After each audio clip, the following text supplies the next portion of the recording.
So the work I'll be describing was done mostly by, obviously, by my students and postdoc, and especially those in boldface.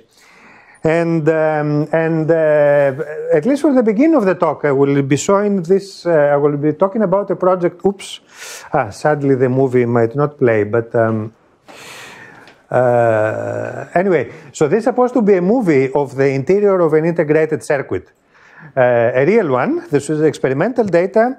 It was obtained. The raw data was obtained from a synchrotron in the Argonne National Laboratory. And then we help them using machine learning algorithms to reconstruct the interior. And the reason they needed us is because they were trying to do this operation with Psychotomography. I will say a little bit more in a minute. And that was just too slow for the kind of resolution and space bandwidth product, I should say, not resolution, they're trying to obtain. It would have taken, in this particular example, it would have taken several days for a small chunk of the integrated circuit. And we're able to reduce that with the neural networks by a factor of 100, and in a verifiable way. So we actually have ground truth to show that was true.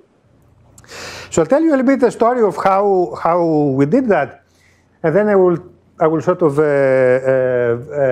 venture about some other things. So the idea here in what we're doing with Argonne National Labs, and I should also say this was funded by IARPA, the Intelligence Advanced Research Projects Agency, activity, not agency. So the idea is that you have an algorithm or an approach that can attain a certain performance in fidelity, but it's maybe too slow, or maybe it has some other problem with tolerance or resilience to noise. So then you call this the golden standard, and then you ask, can I do better by using some novel algorithm? So it doesn't have to be machine learning, it just happened to be what we investigated. And of course, you know, you would like to drive your costs all the way down. You know, maybe, you know, you can get 1,000 times faster. We did 100, how about 1,000?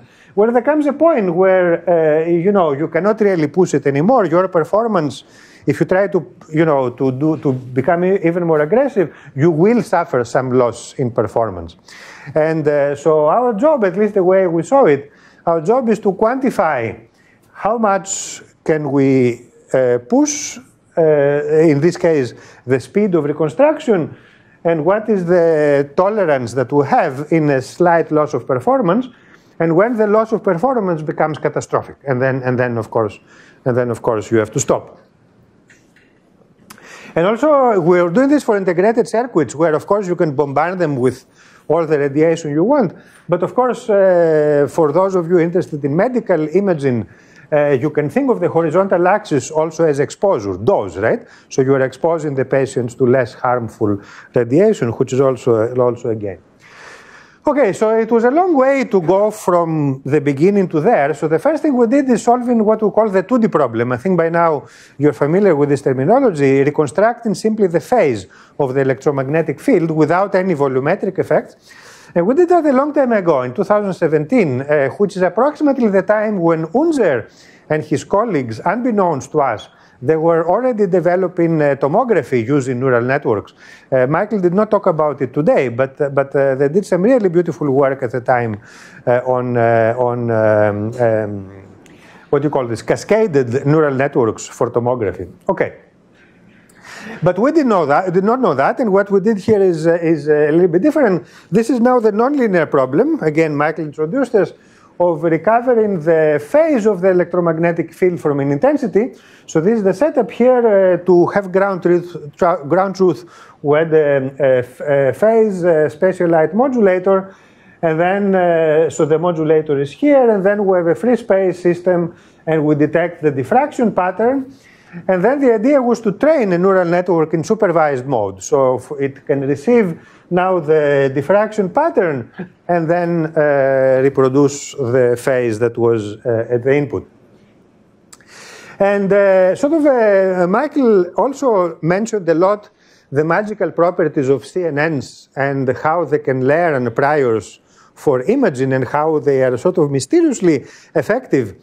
So we had the good luck to choose a particular architecture, which then people started to realize that it is very useful for this kind of thing.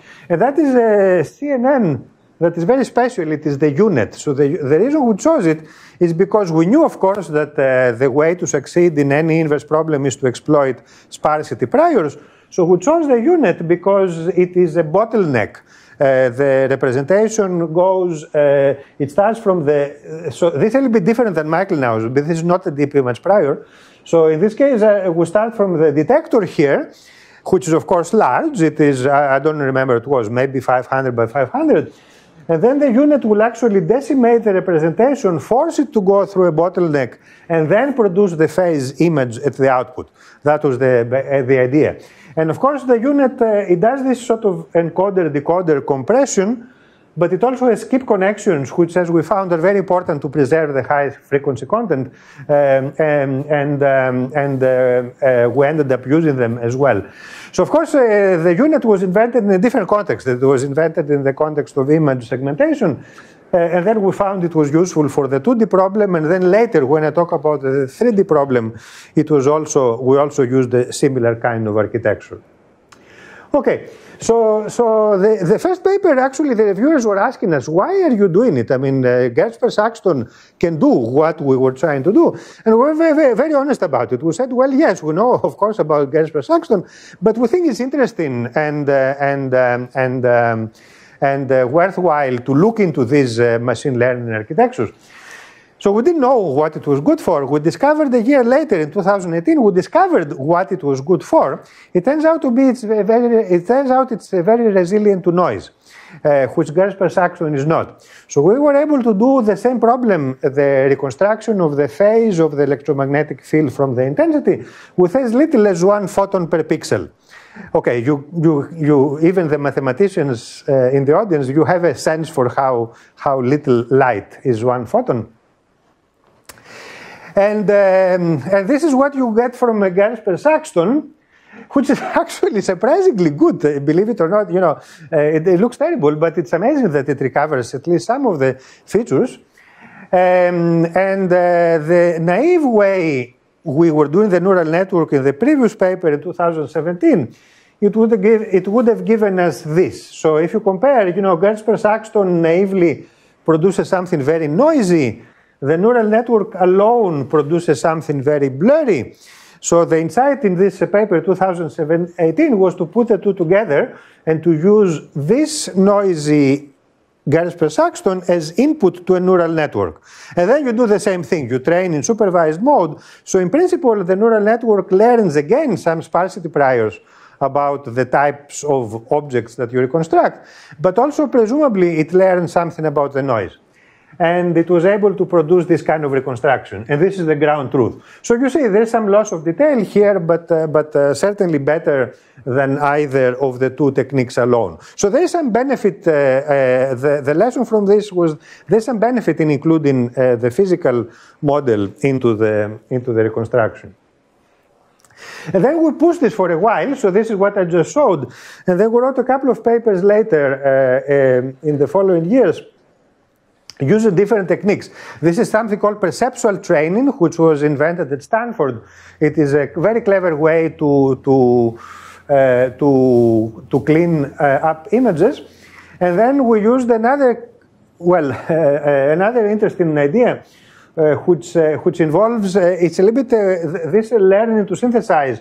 It is inspired by wavelets also. You break the signal into two bands, and then you process the low spatial frequencies and the high spatial frequencies separately, and then you put them back together. So there's actually 3 neural networks: one for the low frequencies, one for the high frequencies, and one for the combination. So that is the learning to synthesize idea.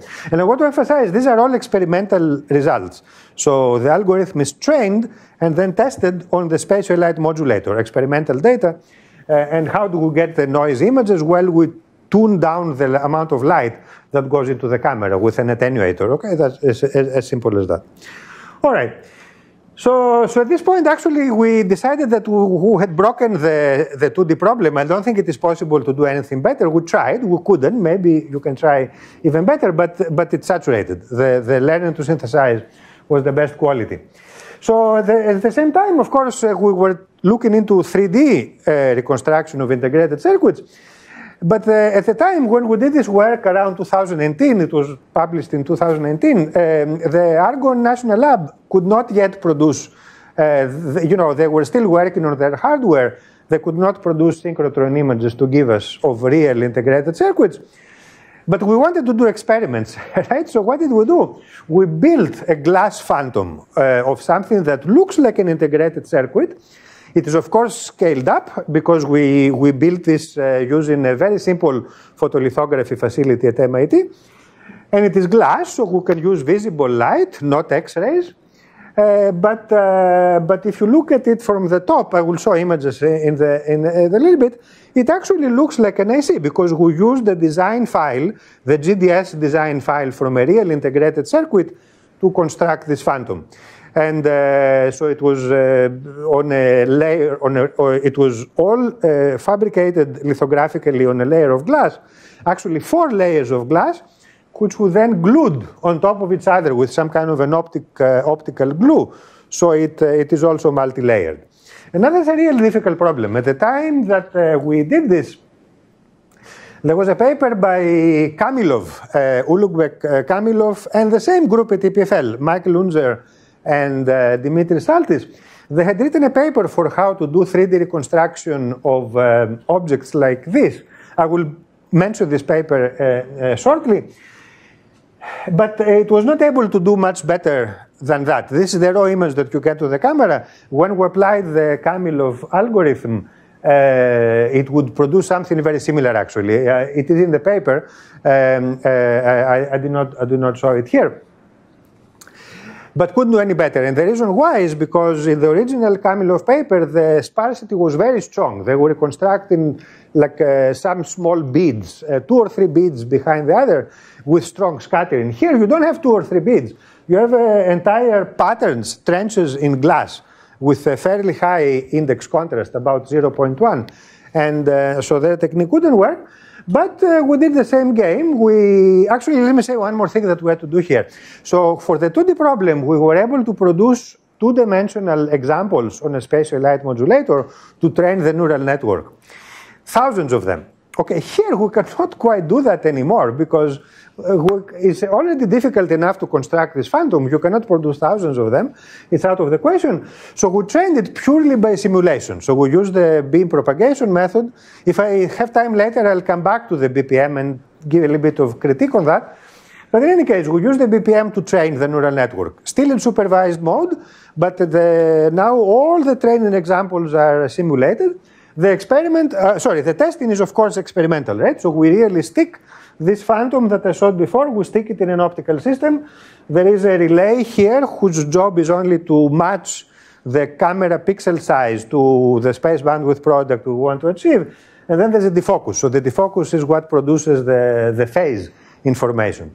And I forgot to say, I should have said in the previous slide, this is a limited angle tomography problem. Because of practical reasons, for the integrated circuit as well as for the emulation, you cannot do a full angle. You cannot go around because it has this rectangular shape, right? So we limited this to from -10 to 10 degrees, and we took 23 measurements in both directions, okay? X and Y. We did scanning. It turns out in the real experiment at Argonne, they do actually ±60 degrees. So anyway. So we made it a little bit more difficult for ourselves, but that's all right. So, okay, so I talked about this, and then this is the result here. So again, we use the physical model. This is the BPM, and then the neural network tries to clean up the images that if you do like a gradient descent on the BPM, you get these terrible looking images. This is what Kamilov basically had done. And then using a neural network, we're able to clean them up. And you see the result here. This is the design files. That's why I said they look like integrated circuits. So this is what we'd fabricated on glass. And then these are the constructions. Not perfect, right? You know, in fact, it is making errors clearly, but certainly much better than one would have expected from anything available at the time. And then, you know, that's why I said following Michael is super useful. We also came up with a way to do it in the time domain. Of course, Michael was talking about deep image prior in the time domain. This is still supervised in the time domain. But now the idea here is for tomography is that in the previous paper, all of the angles went in together to the neural net. So the input to the neural net was a gigantic one with 21 or 23 inputs. Each one of them is like a raw image from the camera, right? Then went another insight which said that, well, even if you take a single projection through a volume, because the volume is very structured, especially for things like integrated circuits, you get some information already about the 3D structure. Not enough. Okay, now you take a second projection, is going to tell you more information. So there is a sense of continuity in time now as you do the scan, because every new angle that you bring in, it also produces new information, and the amount of information new angles provide is expected to diminish with time, because we knew already that a limited number of angles is enough to reconstruct the thing. So therefore, you would expect that if you do it sequentially, then you will know when new angles stop contributing. Okay, so I'll let this movie play. Luckily, this one plays. The previous didn't. And you see what I mean. So the index there is the frames, a total of 42 in this case. And then at the bottom, you see progressively how it reconstructs the interior. 4 layers here still. Maybe, I don't know if maybe I should play this again.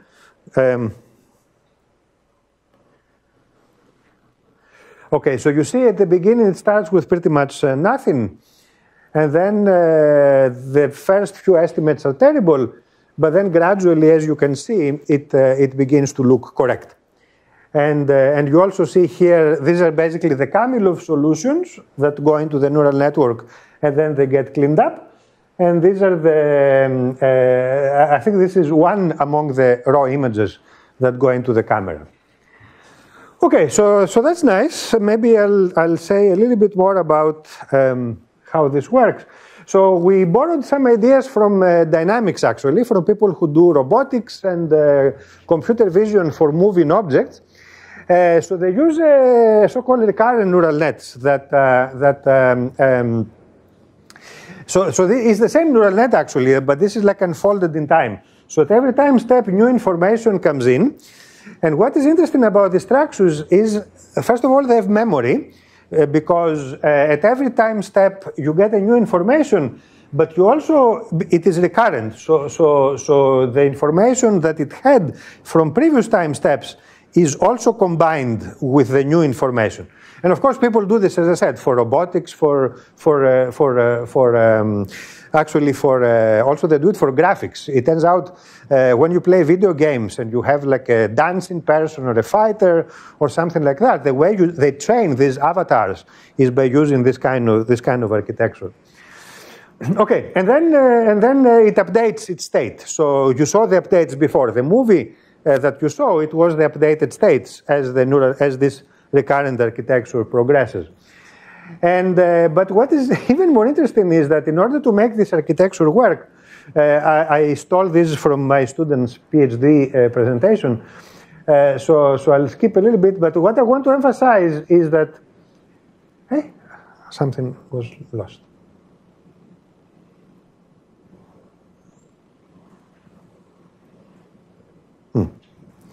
Anyway, what I want to emphasize is that this architecture also has forgetting. So there's a particular mechanism into this network which applies, it should appear around here.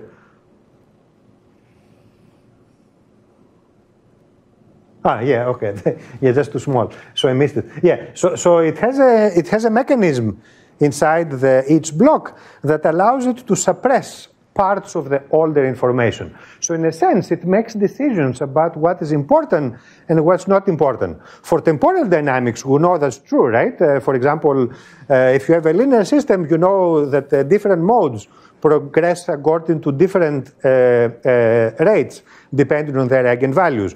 Okay, this is not a linear system anymore, right? But kind of a similar idea applies. The network learns on the fly and decides what are the modes of this evolution that it has to keep. That's the idea.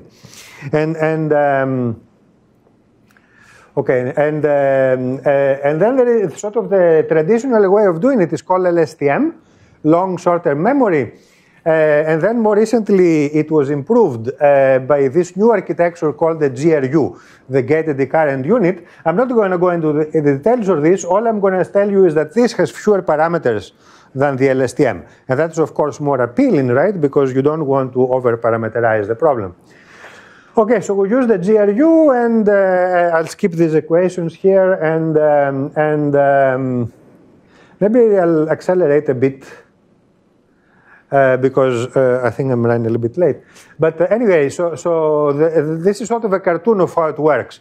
So you bring it the four, so to speak, Kamilov guesses, and then so these are from one projection. And then in the next time frame, you bring the next projection, and so on and so forth. And so basically, whereas in normal dynamics you have the time variable, here we have the angle variable, right? But it is acting as time in this architecture. All right, and this sort of a summary of the results. It does outperform our older papers. The solid colors here are the new method with the recurrent dynamics. So it does outperform, but in my mind, it doesn't matter if it outperforms or no. It's kind of interesting to think about, right? And Michael, I think, made also the case very strongly in the deep image prior. Again, this is supervised, but still, I think Michael made the point very nicely that, that the time evolution of this data is something that can be exploited. Okay, so going to the actual problem now. In the meantime, we were doing all of this. In the meantime, the folks at Argonne got their act together and they started to give us data. And this is actually from the topic of image in integrated circuits is, of course, very important. And this is sort of another paper that we're doing similar X-ray imaging of circuits. The idea, as I mentioned at the beginning, is something called Psychotomography, where the first step is tachography, just like Michael was describing before, but of course maybe more traditional. And the role of tachography is to recover the complex electromagnetic field instead of the intensities that you obtain from a regular projection. And then you do a tomography step. Then you put these complex projections into a tomographic algorithm and you get the 3D volume out. That's the idea of psychotomography. And one additional, actually, John asked before about partial coherence. Yes, in the synchrotron, you have to face this problem because it is not really a laser. So what phase are you reconstructing? Well, you're not really reconstructing the phase. You're reconstructing, in a way, the mutual intensity of the electromagnetic field. In this case, well, because our collaborators knew what they're doing, we knew at least some strong priors about the coherent structure of the synchrotron. At least we knew its coherent modes. And that went also into the formulation. So basically the forward model that we have includes the coherence structure of the beam. Okay, sorry, I'm going to speed up a little bit. I'll just jump to the punchline. So I'll tell you what we did. We did a study of how far you can push if you want to limit the angular range that you reconstruct the object. So as I said, they use normally 60 or 70 degrees, 70 actually, plus minus 70 degrees, it says there. And then we wanted to investigate what would happen if we limit the angular range. And you can see here going from 56 degrees all the way down to 5 degrees. And then on top is the golden standard, which is 70 degrees, right? And you can see what happens. Of course, the more angles you take, the better the quality. And then for the very small angles, of course, it is faster, but you can see it begins to break down, right? That's sort of the study that we did. And what I saw is visual, but of course we did a quantitative study also using metrics. This is the same data, but a different cross-section. Before it was from the top, now this is from the side. All right, and now this is kind of the cartoon that I showed before, but this is now real data. The vertical axis is, if I'm not mistaken, the vertical axis is NPCC, the Pearson correlation metric. And the horizontal axis is basically how aggressive you want to be. Going to the left means that you are very aggressive, right? You're taking very few angular projections, you're limiting your range. And going to the right, it means you play it safe. So the conclusions, which is kind of shocking, is that there is a diminishing return here. Our friends at Argonne, they were overdoing it. There's no improvement by using all of this additional data. Well, let me take it back.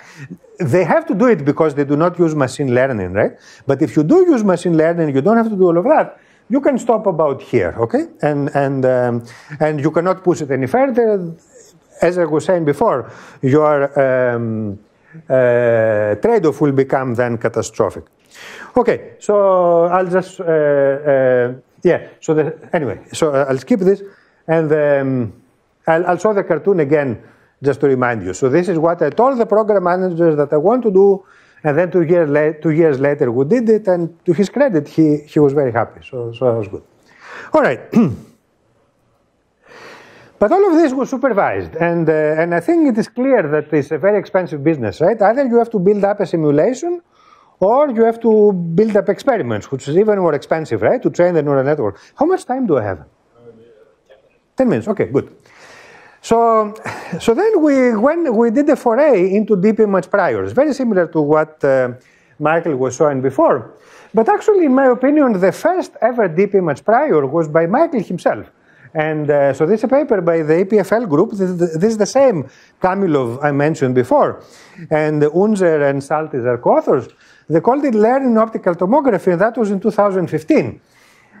So what they did is basically they stored the values of the index of refraction into units of a neural network. And then the training process would minimize the error between, so this neural network now, I call it a neural network, but that's a misnomer. It is really the beam propagation method. It turns out, when you write it down, the electromagnetic propagator, it looks very similar to a neural net because it is linear operations followed by nonlinear, which is the index of refraction, and then again.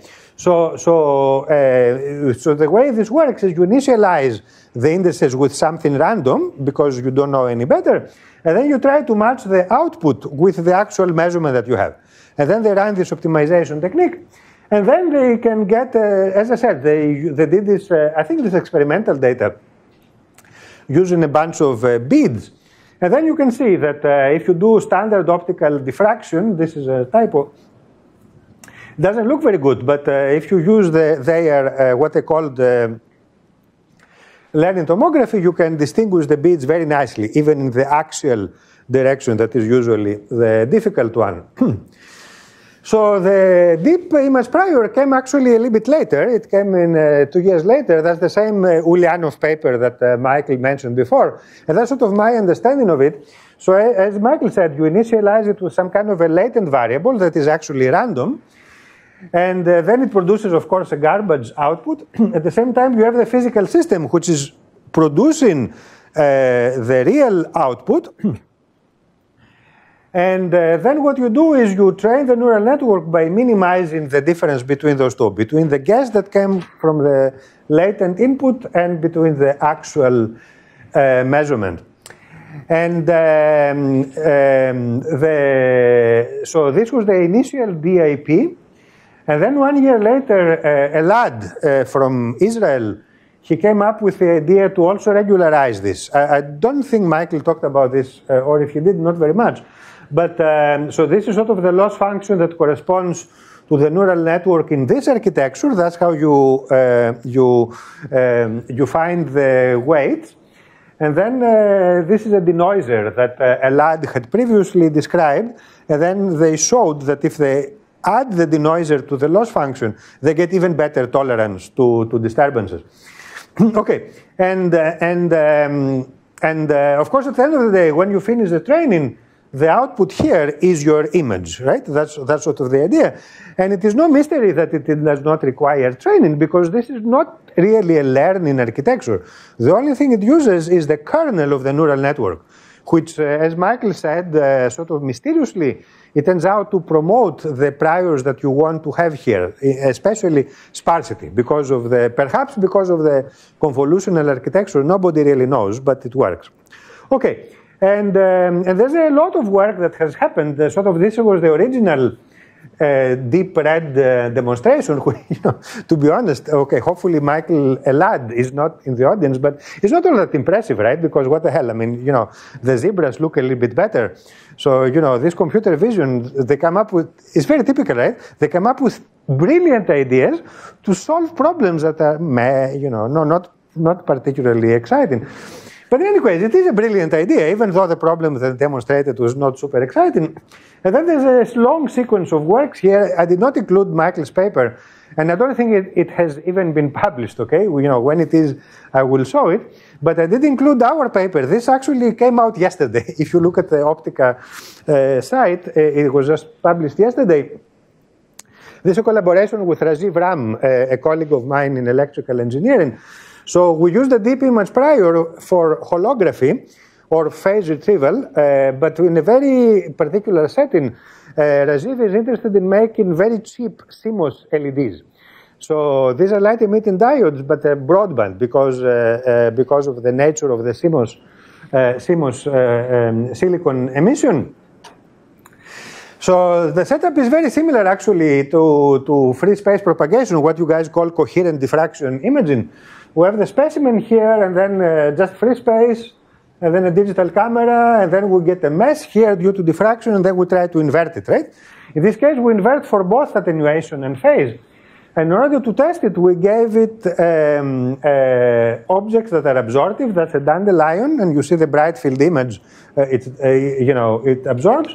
And then something else called Shepherd's purse. I have no idea what this thing is. I guess it is important to biology somehow. But this one is transparent, so you can see it with a micrograph, but with visible light, you will not see much. And then we compared it to gradient descent as a baseline, and you can see here that the gradient descent gets confused. For the absorptive objects, it thinks that there is phase delay. For the phase object, it thinks there is attenuation. Please pay attention to the vertical axis here. To the color bars here, right? So the deep image prior also makes some wrong estimate of absorption, but much less than the gradient descent. And what is kind of interesting here is that we're also able to estimate the spectrum of the LED.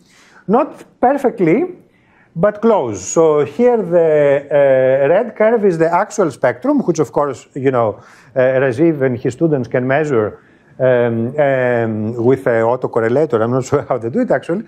But in any case, so this is the real spectrum. And then the green curve is what the deep image prior algorithm estimates along the way of producing the image.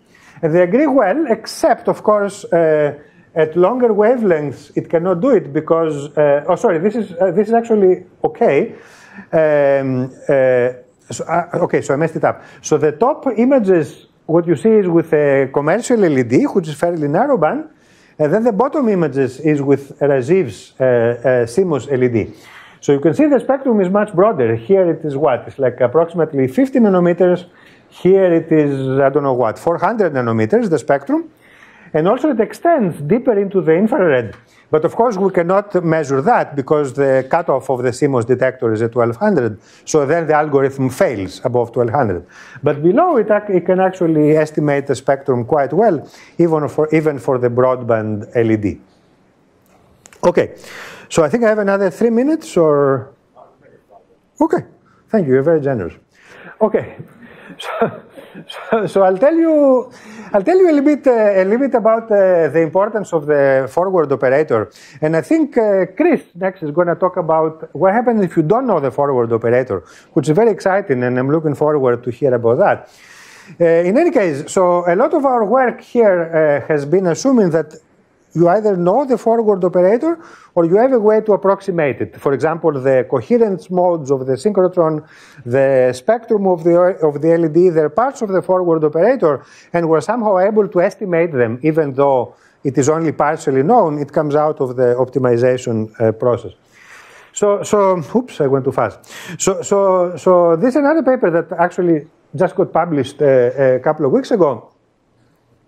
So we looked into three-dimensional scattering forward operators. So of course, all of us are solving the 3D scalar Helmholtz equation, except Dimitri. Dimitri published a paper solving the tensorial Helmholtz equation.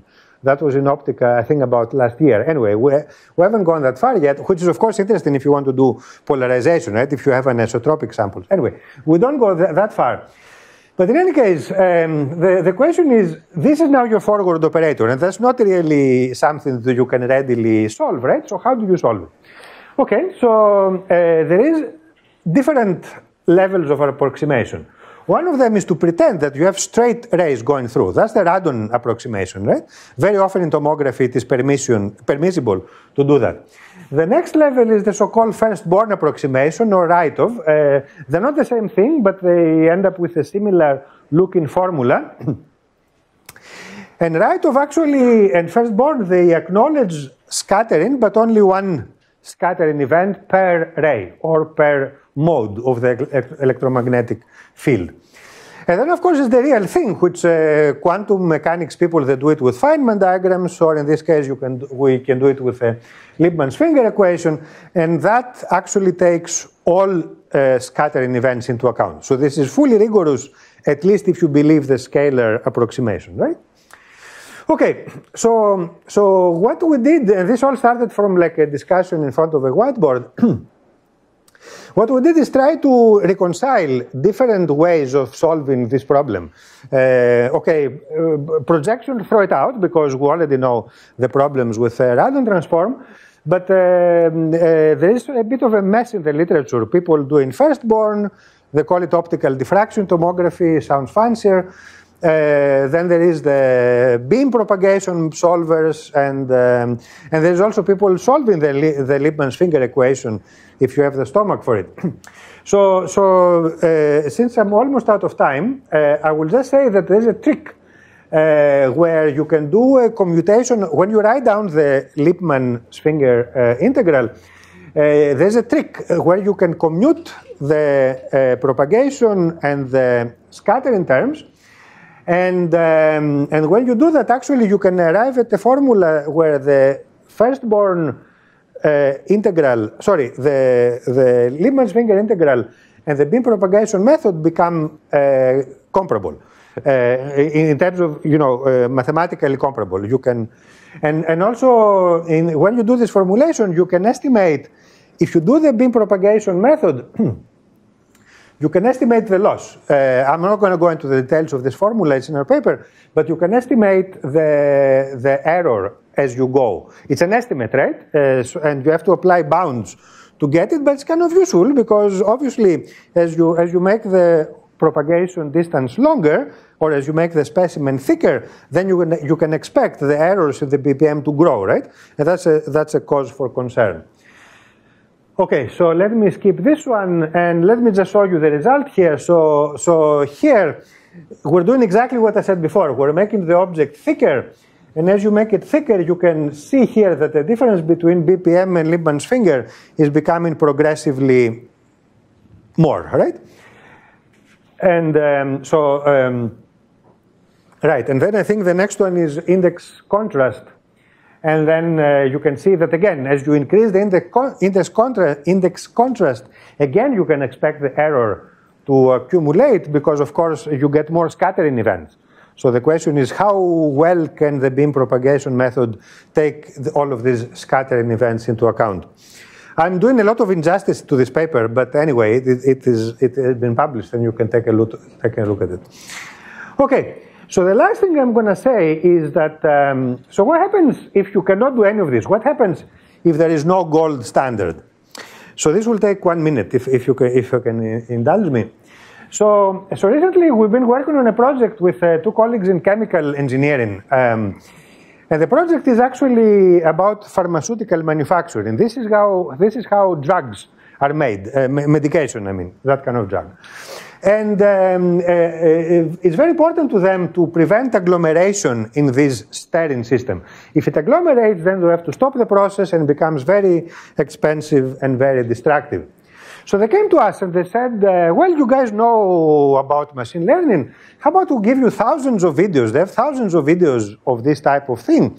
We'll give you thousands of videos and then you can build a neural network to tell us if agglomeration is happening. And we said, no, we're not going to do that. You know, every 15-year-old can download neural networks to do this kind of thing. We're not going to do it. What we did instead is actually we changed the illumination and we used the laser speckle. Now you're going to say, well, that looks even worse, right? You know, what can you make out of these things? It turns out what you can make is you can derive a formula that links the distribution of the sizes of the powders. It's called PSD, confusingly enough, powder size distribution, not power spectral density. Anyway, so the PSD, you can derive a formula that relates the PSD to the autocorrelation of the speckle. And that's like really cool because also let me say that this is unusual speckle. Normally we think of speckle as being produced by sub-wavelength patterns on a surface. This is actually larger particles. They have size of from a few micrometers to even higher. You can see here the particle size distribution. It can go up to hundreds of micrometers, and this is when they expect a problem, right? If they agglomerate to that level, that's when it becomes destructive for their process, from the point of view of the pharmaceutical company. So this is what the particles look like if you put them in a standard microscope, and this is actually what they do. They do it invasively now. They scoop out a few, they put them in a microscope, and then they decide if they're having a problem, and that's of course slow, destructive, you know, that's what they want to get rid of. This is what it looks from the top. This is the speckle. This is the autocorrelation of the speckle. So each one of those is coming from a few frames of this kind of thing. And then what you see here is the formula I showed before that relates to the autocorrelation. The formula is at the bottom and then the experiment is at the top. And then what you see here is a few test cases where we used, again, you have to use a neural network to invert this formula.